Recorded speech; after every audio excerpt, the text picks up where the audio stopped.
Hi everyone, my name is Golda Diaz, a third-year student from Norsu, currently taking up Bachelor of Technology and Livelihood Education major in Home Economics.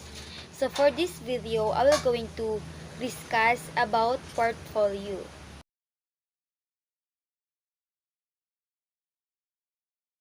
So to start off, I have an introduction. Creating a portfolio is one of the most meaningful ways to assess learning. The idea of building and assessing a portfolio for each student feels daunting, but it doesn't have to be. Not only do you get to see the growth of student over time, but they do too. So what are portfolios? Portfolios are prominently used in art, architecture, modeling, photography, and journalism. They document proficiency, skill, style, and talent with examples of actual work. So in education, a portfolio is a purposeful, systematic process of collecting and evaluating student formative or summative assessments to document the progress toward attainment of learning targets. They are limited, meaningful collections of work and include guidelines for the selection of contents, criteria for scoring, and student self-reflection.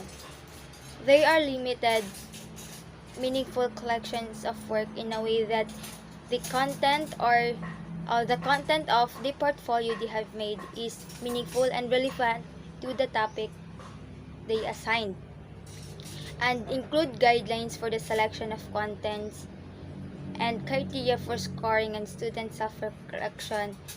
They should have the criteria to that helps them to know their basis of on their work. So let's proceed to an effective portfolio. An effective portfolio should be purposeful. It should have a purpose. It is systematic and well organized. It is arranged because portfolio that is well organized is very good to look at. Contains meaningful work. Meaningful, the content of the portfolio is relevant to the topic, has pre-established guidelines that will serve as your basis in making the portfolio, engages students in selection, evaluation, and reflection, and it motivates students. Making a portfolio is help students to be motivated in a way that they will show their skills, art, and their idea on what they have learned in the certain topic. So let's go to the characteristics of effective portfolios. The characteristics of effective portfolios are: it should be clearly defined purpose aligned with learning targets, standards, and 21st century skills. So we can say that the certain portfolio is effective if it is aligned to the learning targets or standards that has been set. Systematically organized collection of students' work products. Systematically, so it is well arranged. It is well arranged and very good to look at. High student engagement and motivation. Individualized student artifacts because portfolio is somehow showcasing individuals' skills and arts they have. Pre-established guidelines used to establish contents, some students' selection of contents, and student self-reflection.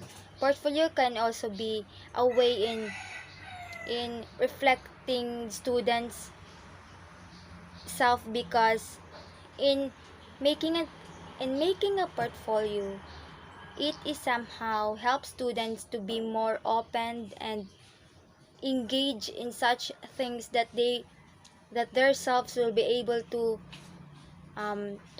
be open. Also help students to express their feelings, opinions, or thoughts about the certain topic. It has a clear and appropriate criteria for evaluating students' product.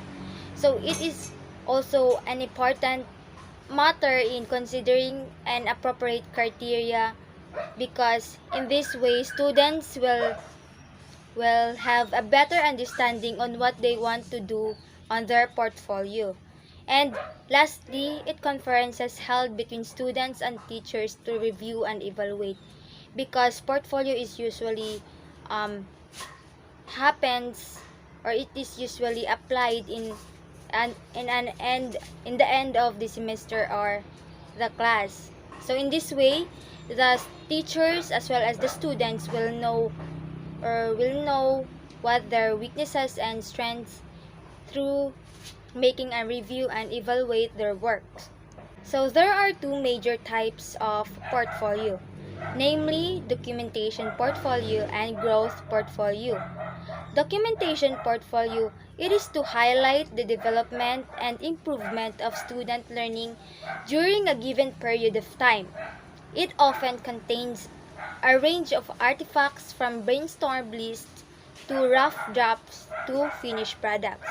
So documentation portfolio shows students' work that illustrate achievement, while growth portfolio, instead of only showing off their finished artwork, students document and present artifacts to demonstrate their learning over time, and it reveals change in students' proficiency over time.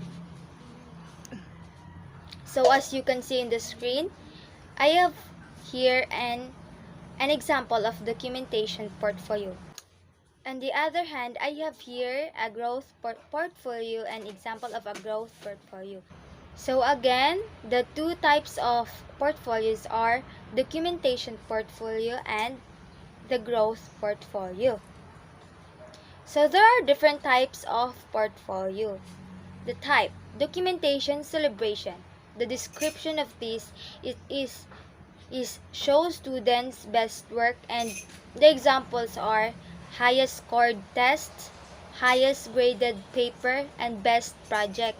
So it is a type of portfolio that the content of it is the score or the test that they meet a high score. So the second type is the documentation competence. Description. It shows levels of achievement reached in relation of learning targets, and examples are mastery of each competency needed to be electrical work. And the third type of portfolio is the documentation project. It illustrates competence on completion of a single task, and the examples are history unit final presentation and small group project on identifying chemicals in a water sample. And last is the growth. The description is it shows improvement of students' competence over time, and the examples are examples of writing that shows differences in skills, and drawing from the first part of the semester to the last week of the semester. So those are the different types of portfolios, namely documentation celebration, documentation competence, documentation project, and growth. So to sum up, I have here a summary. Portfolio assessment is systematic and purposeful. Portfolio assessment includes student selections of contents and students' self-reflection. Different types of portfolios include documentation, celebration, competence, project, and growth. And portfolios integrate assessment with instruction by focusing on improvement and progress. And lastly, portfolios are adapt, adaptable to individual students.